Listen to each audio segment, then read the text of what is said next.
I'm so excited. Okay, I'm so excited for this interview. I am honored to have Maya here with me today, who is a Boudoir client of mine. And we're going to dive a little bit into her personal story and her boudoir experience and how those are interconnected. Haven't done something like this in a long time. And ever since her session, I've just been thinking about the whole experience and how special it was. And I'm just really excited that we get to share it with all of you. Yeah, me too. Yay. So Maya, can you tell us a little bit, like, who are you, where are you from, what do you do? Yeah. Just anything that you feel like you want to share. All right. Well, hey, I'm Maya. I grew up in Los Angeles. I've been here for about 7-ish years. And I'm a social worker. I work with kids at risk with behavioral issues. So my life is really around kids and working with people and connecting to people, which is honestly, it's such a joy. I feel that like I've been on a personal journey for, all of us are on a personal journey for our whole lives, but yes. Yes, but like trying really hard to connect with myself and trying to recognize things within myself over the past few years. And yeah, it was a really cool experience to be able to connect a little bit more deeply with that through Boudoir, through honestly interacting with you and your page and getting to know you better. Yeah, like that's just like on one leg. That's amazing. Thanks for sharing that. So how did you find me and what made you want to reach out in the first place? I actually found you through my friend Atara. Like, shout out Atara, she's the best. She's the best. Yes, she's amazing.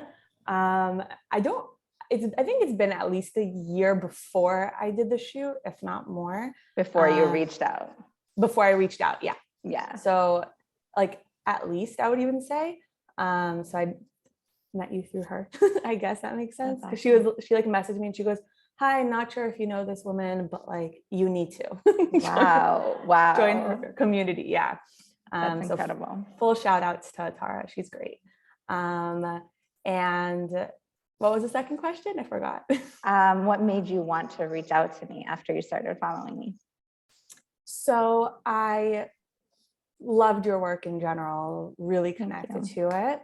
And then it worked out well with what was happening in my personal life as well, is that you started doing, it was like your first 3-day course or 5-day course that was like a free for the body positivity course. Yeah. And at the same time, like as that was coming out, I was getting diagnosed with something called Ehlers-Danlos syndrome, which is a genetic condition that creates lots of difficult body experiences, lots of chronic pain that I've had my whole life, but I was recently going through diagnosis at the same time as this course was coming out. Wow. And I actually joined to be part of the group before the diagnosis. And I was like, okay, cute. Like, let's connect with our bodies and like, let's, talk about diet culture, and which is all still relevant and still something that you already were like, aware of and trying to fight against. And exactly. Like I was already like in that headspace of like, sure, diet culture, like let's journal about that for a few days. I love you. You're great. You're just great. Thanks. Yeah, so that was kind of my headspace. And then really as the first day came out or something like that, I was diagnosed with Ehlers-Danlos syndrome. And it very much took me to a different place than what I was thinking I was going into. I thought I was going to be talking about diet culture, and I thought I was going to be talking about stigma and all these things. And in the end, it was actually those 3 days, all the questions I was taking to a place of coming to terms with the fact that I am considered a person with disability, that I am dealing with chronic pain that is never going to go away or really get better. And my brain was having a really hard time coping with it. Yeah. And then was it almost like a grieving process in a way? 100%. I think it's consistently grieving. I think that when there's flare-ups, there's always like a sense of mourn. Yeah.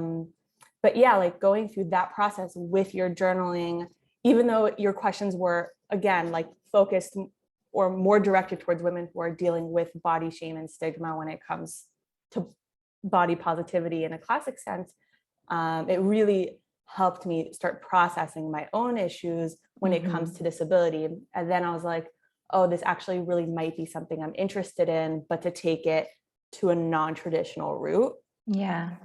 Yeah. And then a few months later, we right. And then you reached out to me, I think like during those 3 days, and you sent me this beautiful message that just really touched me. You talked about the things that were coming up for you, and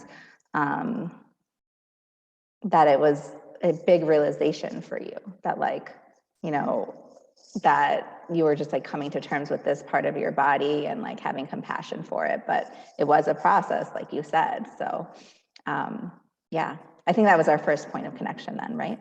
Yeah, I think like actual connection, like not just me like quietly stalking on your Facebook group, but like yeah. Awesome. Yeah, that's great. And then a couple of months later, we started talking about boudoir photography. And that's obviously a shift from like just journaling about your body and going through the emotional process. Like, what about boudoir photography was like, yes, I want this. I think this could be helpful on my journey. I was having a really difficult time, I guess, I mean, on multiple levels when it comes to acknowledging disability, but also I was starting to use mobility aids, which have changed my life for the better, but it really does change and shift the way you see yourself, because from a person who deals with chronic pain to someone who now who wears a medical corset or wears knee braces, or recently have upgraded to a good shoulder brace sometimes. And it really does shift the way you see yourself, because it's, on the one hand, you don't feel always so complete, and you also don't feel so beautiful, meaning, and then it creates kind of, to certain levels and certain degrees, sometimes like this body dysmorphic mindset of like, am I beautiful with it? Am I beautiful without it? Do I like how I feel in it? Do I feel connected to myself? Is it kind of like this ugly thing I should be ashamed of or not? Like, there's so many questions. And you're not seeing so many images of it. Like, it's just not, you're just having that experience on your own in a way. But if you go, I mean, I'm sure now you follow people that have those things on social media, but like in general, you're not seeing women with braces and women, you know, with disabilities and feeling good in their bodies. And I think that's the problem, like with the media today, is that we're just not feeling represented. And so we feel alone in the way that we look. So we just like wonder like, oh, am I beautiful? Like, but I'm so different, you know? Yeah. And it wasn't even a question of like, oh, is my body itself beautiful? It was more of a question of, is my disability beautiful? And like, that's what was so difficult for me to come to terms with, I feel. Because it's not even like part of you that you were born with. It was like something on top of that in a way. Yeah. Like the braces made it more, it would made it more visible, because my illness is invisible. You don't necessarily see it when you look at me. Right. Like it would be very easy to say like, well, I love my body, but I don't love these braces. Like you could like very much keep them separate, but now they're a part of your life. So you have to figure out how you see them as well. Exactly. And also like when you're saying about like seeing them on media or seeing them on Instagram, even, I looked endlessly before our shoots for women who are disabled, who proudly post pictures of themselves and their disabled bodies online. And it was really hard for me to find women who do it. And I can still only give you less than a handful. Wow. Which, you know, like, I think before any shoot, everyone's looking up like pictures of like, I guess kind of like inspo pictures of what type Pinterest. of shoot do I want? Yeah. What type of shoot do I want? What types of color schemes do I want? What type of photography am I looking for? Like, you're just interested. And I just kept looking and scrolling and scrolling and scrolling. And everyone's able-bodied, at least presenting able-bodied. Boudoir and disability is like women in braces, like everything you can imagine, and you still couldn't find stuff. It was empty. Like, I think at some point I found, I don't remember exactly how her handle is, like Lucy Da or something like that. And she is a disabled woman who like proudly posts in lingerie. But minus her, I found 2 or 3, and their disabilities do not necessarily present the same as mine does. And then you're like, okay, like it's hard to get like inspo pics for what I'm looking for through their bodies and through their abilities, and it just didn't really reflect. Yeah.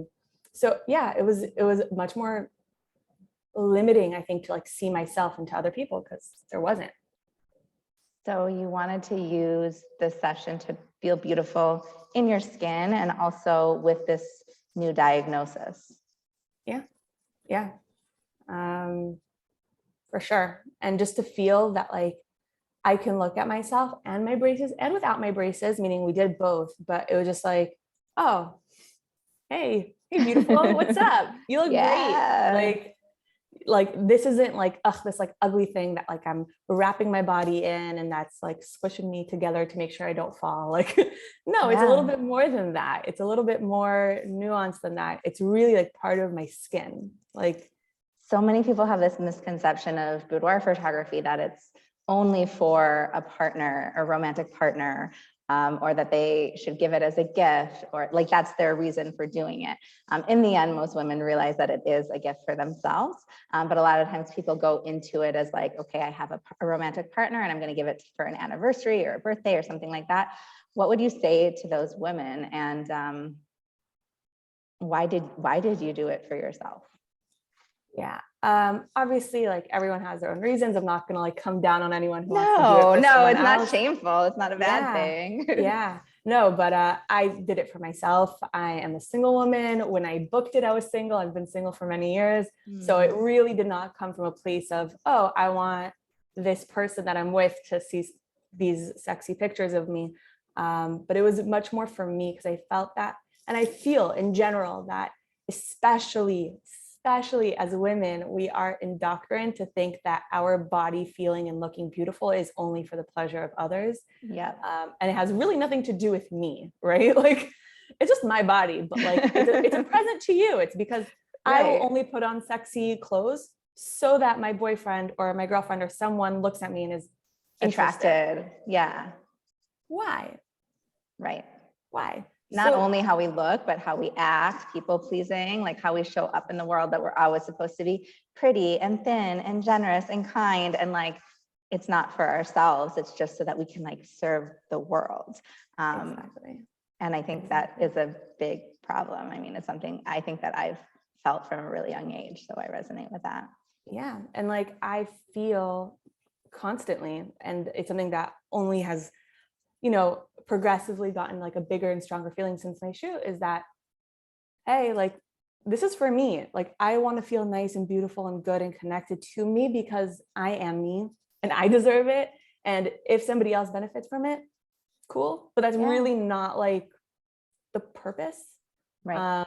The purpose is, first of all, inner connection. And I feel it's this like funny thing where I, my friends always laugh, but for birthdays, I send usually very nice and like thoughtful letters. And the biggest thing that I give a blessing to is find interconnectedness. Like, it's usually the first sentence. Why? Is because it's not about love for others. It's not about connecting to others. It's not about all these things and all these things for other people and in connection to other people. First and foremost, connect to yourself, find love for yourself, find pleasure for yourself. I think there's also lots of stigma around sexual pleasure and being sexually intimate, you within yourself first and foremost, especially I grew up in the religious community. There's lots of shame and stigma around women self-pleasuring, masturbating, or connecting. And it is just not spoken about. And if it is spoken about, it is shamed into silence. Like, and I felt that this entire experience was for me to find beauty and connectedness to myself, because especially as a single person, but also if for women who are not single, you and connecting to yourself is the biggest way for you to receive pleasure, is for you to feel good and connected to yourself and into your body. So that's really one of like the biggest things that pushed me in that sense of, if we're talking outside of my disabilities, like, oh, cool, you just take pictures in your corsets and whatever, like why boudoir? It's because I want to feel sexy and connected intimately with myself. Right. And then you're really making a statement. It's not just like, statement to yourself. That's what I mean. Like not proving to anyone else, but like, you're like, I'm going to do this for myself. I'm taking the time, the money, the emotional stuff that needs to go into this to create this beautiful experience and imagery for myself. It's more than just like a self-care hour. You know what I mean? It's really a statement of like, I believe that I'm worth it. Totally. Totally. Yeah, I think it's Beautiful. very much a statement of I am worth it. I am worthy of whatever I am looking for. Yeah. And also that, like, I think it's also a little bit about like the pre-process before the shoot itself is a lot about taking care of yourself. And Yeah. I'm not talking about the idea of like losing weight or whatever, because I didn't do that because I don't think that's relevant at all. Yeah. But it was more about like putting moisturizer on your body, which is like so silly, but I don't do it. Right. Like, That was in the checklist, right? yeah. And I was like, when was the last time I put moisturizer on my butt? Like, what a random thing to do. Like, and love it. Really, like, it was this thing of like, oh, right. Like, that's something that just out of self-love, like your body needs moisturization. That makes lots of sense. Right. Or Drinking water. drinking water. I would sit and I would journal like for once a week or twice a week or something leading up to the shoot. And it was just like, oh, like there's lots of stuff that's going into this. It's not, or, you know, washing your face. It's so simple, but it's not so simple. Right. Like, it's not something that in your mind, you're like, oh, this is how you take care of yourself. Oh, this is how you're preparing for a big shoot. And for me, it was like, oh, like I went and I got my hair done and I moisturized myself and I journaled, and it was just like, oh, I'm taking care of myself. This is really cool. Like, this is a really feels good. Yeah. So it's much even more though it like takes a little bit of effort. Like the effort is there, and then right away you see benefits of it, I think. Yeah. Yeah, no, you for sure see the benefits, and it all just like adds up to, it's not just like, you know, the hour or two that I'm with you and with Rana, the amazing makeup artist who was here and was amazing, killing it. But it was much more than that. It was the whole, if we're talking about the process before, the entire process was a few months of mindfulness, of preparation, connecting to like what I'm looking for, what I want for myself through the experience. Like that whole prep is very much part of it. Like it's a buildup. Yeah, absolutely. I totally appreciate that you appreciate it, because that's really what I want the session to be for people, that it isn't just a photo shoot that they walk into and walk out of, that it's really an experience that they co-create with me for themselves. Was there anything that made you nervous leading up to the session or on the day of the session? I mean, listen, there's always going to be nerves. I feel like that's like a very natural thing of getting photographed in any setting, especially boudoir. I would say I chose to do it in my house, in my own home. So I think that it also really helped the nerves, because I was like, this is my space. Yeah, like I started the day in my house. Like I didn't have to leave. I just kind of did whatever I needed to do around the house to get it to like feel nice. It was beautiful, by the way. Such amazing light. One of my favorite homes that I've shot in. Yeah, I have these beautiful big windows all around my house, so it was really plants fun. And pillows, and like I love your style. It was definitely like this goddessy little space that we get to walk into and shoot in. It was great. Thanks. Yeah, for sure. So I think that really helped my nerves. It was just like, you're in your house, like it's your house, it's your bed. Like it's not that I'm going somewhere else, which going somewhere else is also very exciting and beautiful. Just for me, that was really good.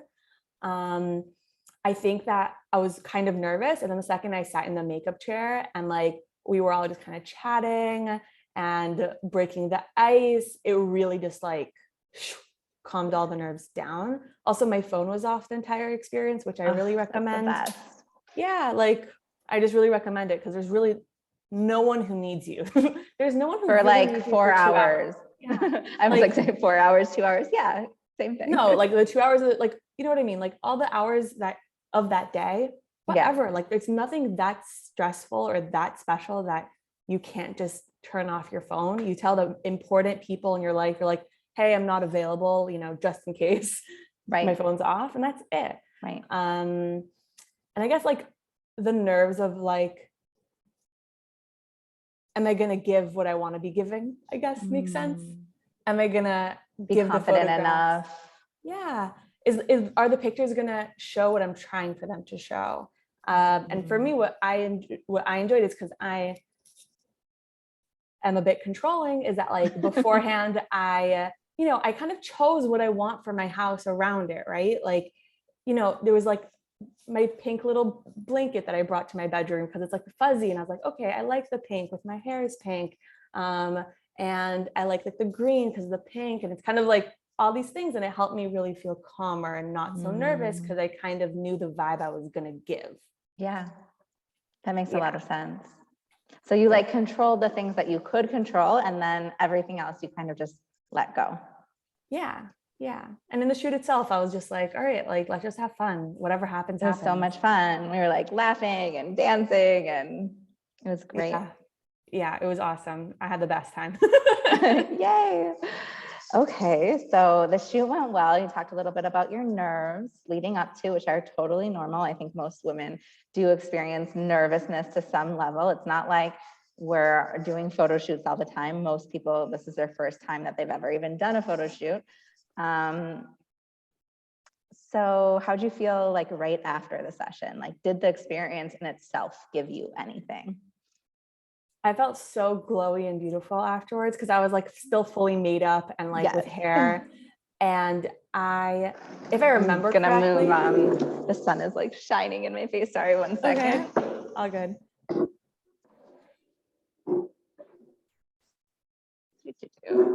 Okay, that's a little bit better. Okay. Yeah, I like felt like glowy and beautiful, and my hair was like all beautiful, and my skin was just like highlighted and contoured. And I went to the park to like meditate for a while, and I was like, oh, I am a glowy goddess. Like no one really knows me, and no one's gonna talk to me because I'm in the park meditating. Like no one goes up to people who are meditating in the park. Right. I felt stunning. Wow, that's amazing. Did you do anything else later that day? I think I just went to the park and meditated and like chilled. Like I don't think I did anything like crazy special, but I was just like, ooh, giving like yourself time. Yeah, I just remember being like, ooh, I feel so beautiful and so nice. And like that was kind of like the energy that was exuding off me, where I was like, look at me. Goddessy energy. I love it. Totally goddess energy. Okay. Okay. And then so the next step of the process is you got the pictures for the first time. I sent you the gallery, you open it. How'd you feel? I mean, first of all, the pictures were stunning, right? Like you can't like not just look at it and be like, oh my God. Like I was like scrolling. That's how I felt when I was looking at your pictures and editing them. Wow. Yeah. I was like, how am I supposed to choose?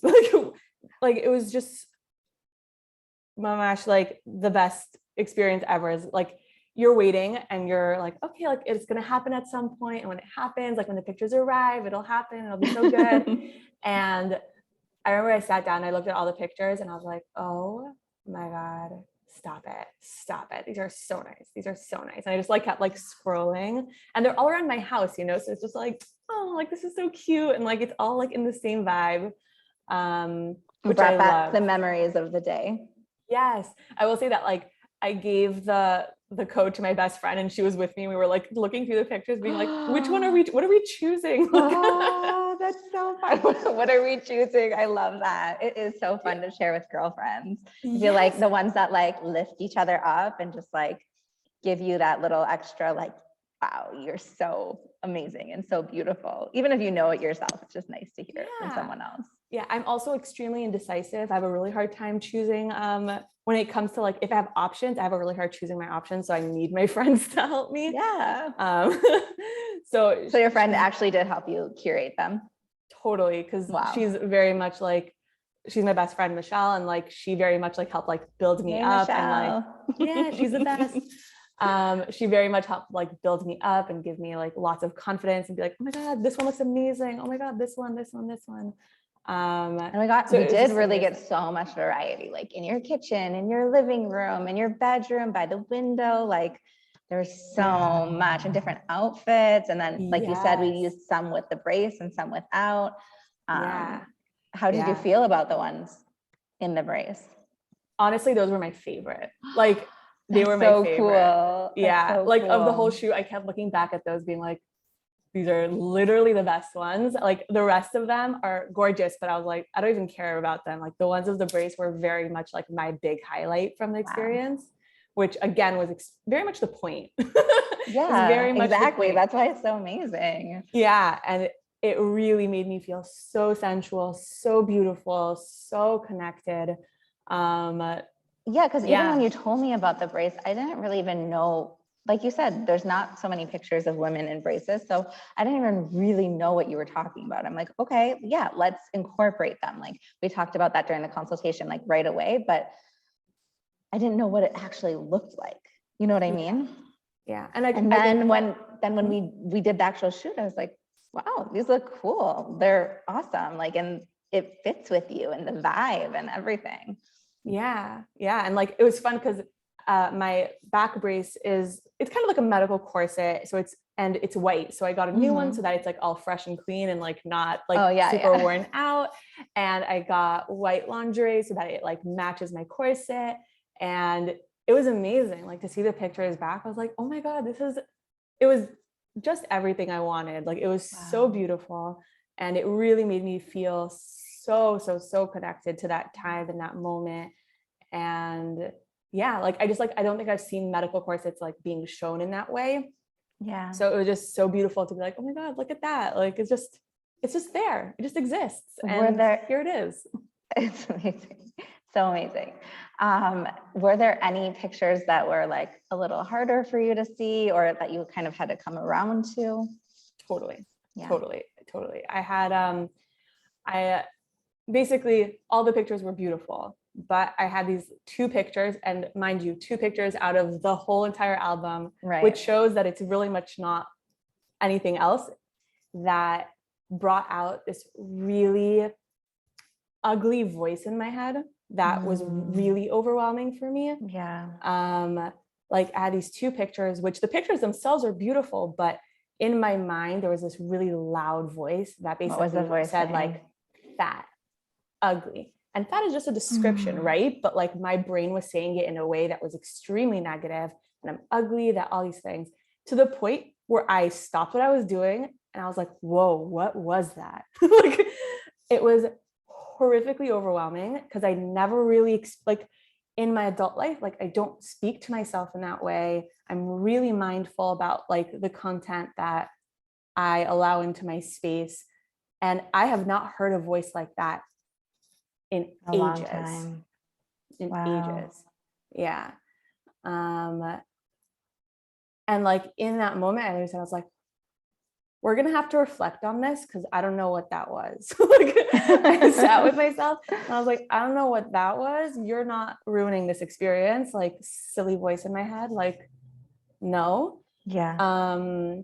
I like sat down with my journal like an hour later, and I put the pictures up on my computer and I looked at them and I was like, what is going on? Who are you? Mr. or Mrs. voice in my head, like, who invited you here? Why are you part of this You party? really used it as a healing opportunity.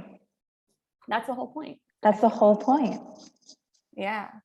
And I felt that like that voice in my head, that very strong voice in my head, it was also not my voice, which, you know, we all have these voices in our heads that are usually our voices being like, okay, like, am I getting the milk today? Am I doing this? Like, you usually hear your own tone of voice. And it wasn't my voice. And I think a lot of our limiting beliefs and our diet culture beliefs, they are outside voices. They are, you know, our mom or our cousin or our aunt that said something about our body when we were like 9 or 10 or 11 years old. They're what we hear on the media, what some boy said at school. Like, they're not our voices. Like, we've allowed them to come into our head. Totally. And to like direct the way that we think and the way that we see ourselves. But I think when I say allow, I don't mean like it's our fault necessarily. I think that our brains that's kind of how human brains work. And then the next step is what you do and what I do is like that awareness and that healing, that just knowing that is possible is really incredible. Yeah. And like for me, those voices, like, again, I noticed them right away. I sat with myself and I was like, let's break this down. I also spoke about it in therapy. Like I was very much like, I want to break this down because I don't like this. And what I recognize is, I mean, listen, diet culture is all part of our lives.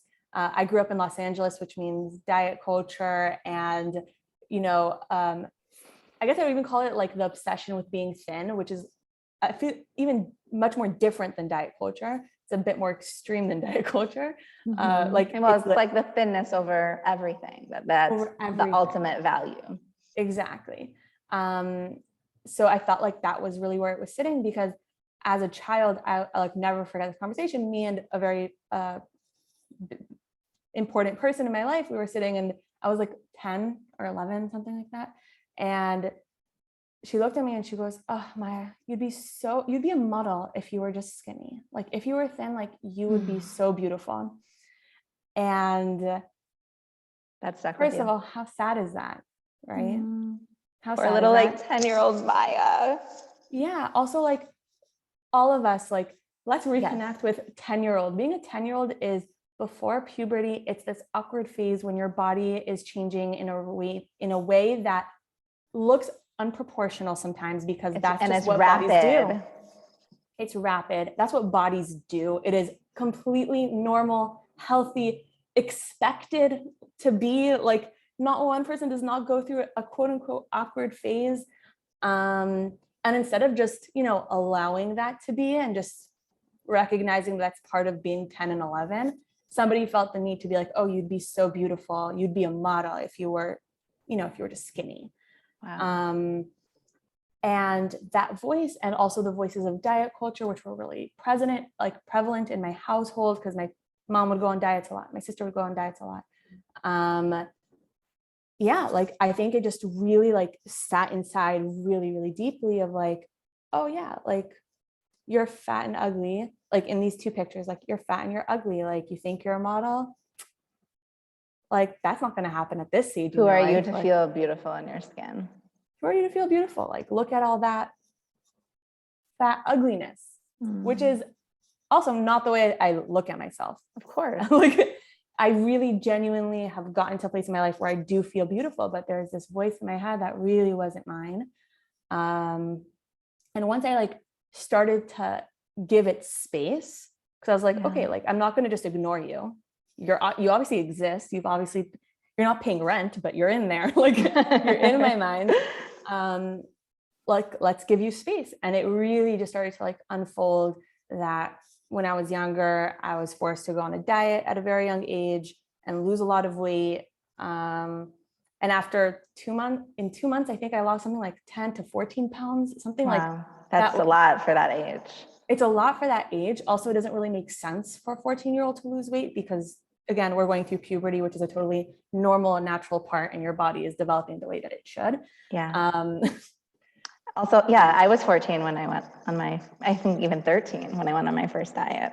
Yeah. And I remember after that diet, I looked at my mom, because she was the person who told me to go on the diet. And I said, I'm not doing this anymore. And I stopped dieting. And since then I don't weigh myself. I don't have like scales around the house. I don't have any of that stuff. Cause I was like, this was horrible. This was the worst experience ever, which makes a lot of sense for a 14-year-old. And also still for a 25-year-old to feel that way, that like, this really doesn't make sense for a normal developing body, that you need to be going on diets or you need to be thin to be beautiful. So I felt like there was lots of shame around that. So that's what the pictures triggered, was these memories and these things that you had gone through when you were younger. Yeah. And I think also like the importance of modesty culture. Growing up religious, modesty culture is very much part of your day-to-day life. And it is something that is spoken about, especially to women, especially to young girls, to teenage girls. that they are consistently being inappropriate for living in their bodies. And there's really not much else to it. I agree. Like it's It gave me the chills so, when you said that. Yeah. Like just, inappropriate just for being in their body, just for being them. Yeah. And it's really insane because our bodies are natural, beautiful vessels that we are as people. And we are, I mean, if I'm going to go as back to when I was in 3rd grade, they separated the girls and boys to separate classes. Right. And I remember sitting with my parents and being like, why? It's inappropriate that they're even asking me not to be with boys, because why? Like, right. It never made sense. I fought a sexualization at a young age. In 3rd grade, it's not even prepubescent. Like 3rd grade is not even prepubescent. Like 3rd grade, you are still quite literally a child in every single sense of the word. And it would have been different if you just went to an all-girls school and that was how it always was. But because it was boys and girls together, then all of a sudden at 3rd grade, something's inappropriate now. Right. And you have to wear a dress code. And dress codes, in my opinion, are hypersexualizing of girls, period. There's no other way to slice it, because at the end of the day, dress codes usually are not enforced on boys in any way. Right. And also for a boy to not be dress coded doesn't really happen. Well, for a girl, it could just be that she, got a little bit taller, or her boobs started to grow in and her clothes don't fit her so much and she doesn't notice. And also, who cares if she notices or not? It's just she got taller, and just because she's tall, now she's inappropriate, and now she's immodest because her skirt got short on her overnight. Yeah. Wow. That's not how this works. That really resonates with me. That's not how bodies work. And it's something that I fought back on throughout my entire life. And I was very vocal, and I got in a lot of trouble throughout my life. I quite literally would scream at rabbis in the hallways and be like, "You are hypersexualizing me." Yeah. Wow. Yeah. Wow. Like, you are hypersexualizing me if you think this is inappropriate. Like, I really think that it's a problem. And to connect that back to my experience with boudoir, it is quite literally a rebellion against everything that I've ever experienced growing up. Wow. And then also being willing to like share your story and share the pictures. Do you think that was part of it as well? Like, was it hard for you to do that a little bit because of your upbringing or what people might say? I think that it's like, there's lots of things to it. I think that, in the beginning, that like in the first time I was like, okay, like maybe not with my face in it, or like, I'm not sure how I feel yet. Like, let's try it. And then I'll decide if I want to put my face in it or not. Like, right. Which I totally understood. Yeah. So I started with just, pictures that you don't really see my face, like face down, I guess, or back pictures. Which were beautiful too. But I was like, oh my God, your eyes. Everyone needs to see your eyes. Yes. So gorgeous. Thank you. So I started kind of with that. And I think my biggest thing was just like, the only like people that I wouldn't want to see those pictures were really like my parents, I guess, or like my siblings, because I'm not so close with them. But then I was like, really? Like, because of them, you're going to like not do something that you like? Because of people that you live 16 hours away from, you're going to feel some sort of shame. Like, it doesn't really make logical sense. Did you have a purpose for sharing them, or was it just like fun? I guess like, if we're talking like conscious or subconscious, right? I feel like consciously it was kind of like, whatever, sure. Like, I love supporting Israeli women-run businesses. Like, I think the pictures are beautiful. Go for it. Have fun. Like, if it'll help you in your business, like, we actually haven't even done the blog post yet, which I'm really excited about. Like, and we'll get to really share the like entirety of the session. And also, what I am super excited about, obviously they're gorgeous and the session's so unique. But I am excited about other bodies and disabilities being represented. Yeah, which is so important. I think that came for me as kind of like the second wave in my mind. Like, the first wave was just like, cool, like, let's just support women-run businesses, go for it. Yeah. And then like the second wave was like, like, Rebecca does this amazingly gorgeous photography, but I do feel that I'm the only person she's photographed at this moment that is open to being open about her disability. Yeah. And like, meaning you didn't know what my mobility aids were until you saw me. And I was like, okay, like maybe there are other women who would want to do a shoot with you, but don't really know how that would look like. Yeah. Do I want to do it with you? Would you Or they know how think to about it and then they respect it? just like totally reject it because, well, I can't do it with that. Exactly. Like I wouldn't really do, like what with my back brace, what like, you know, people who, what with my wheelchair, what with my this, like, Yeah. do I have to hide it to be sexy in a boudoir setting? And I feel that the answer to that is a strong no. Yeah. Absolutely not. That Yeah. it has to be part of our identities, and part of our sexual identities, and part of our personal identities is also our disabilities. So yeah, so I was just like, no, yeah, like go for Yeah. it. Like Being our authentic selves gives other people the permission to be their authentic selves. And I think that's really what it is. That's really like all of my marketing, like everything I try to put out there. I'm like, okay, like if I'm, you know, I'm going to be vulnerable, I'm going to be real, I'm going to be myself. And hopefully other people, the people who don't appreciate it, that's okay. And the people who do, hopefully it helps them just be more of themselves and be able to express themselves more freely and not have shame around the things that just make them unique and beautiful. yeah, totally. And then I decided to show my face because I was like, my pictures are beautiful and I don't care who sees it. Like, I don't really care if my family sees it. I don't really care if other people see it. Like, these pictures are beautiful. My eyes are crazy. Like, they should all be crazy, crazy, amazing. Yeah. Do you have, I mean, we've had lots of messages for women throughout this whole interview, but I guess to end it off, do you have like a message that you would want to tell to other women who are interested in doing a boudoir session, but maybe scared? I would invite you to check why you're scared. Like, I would invite you to sit, whether it's yourself in a journal or with yourself and a trusted therapist or yourself with your best friend, and just like check like what is scaring you. Is it the vulnerability of being with another person while you're, you know, either in lingerie or fully naked? If that is your fear, I want to say that Rebecca is totally the right person to do this with. Trust her fully. Is it because of the financial investment? Because it is an investment that you are putting in yourself. Because if that really is where your fear is, like, I would see how it is possible for you. Because if that's the only thing that's holding you back, then it's not really, I mean, I wouldn't say it's not worth it, because realistically financial investments are real, but like I would put in the mindfulness to see if it is possible for you.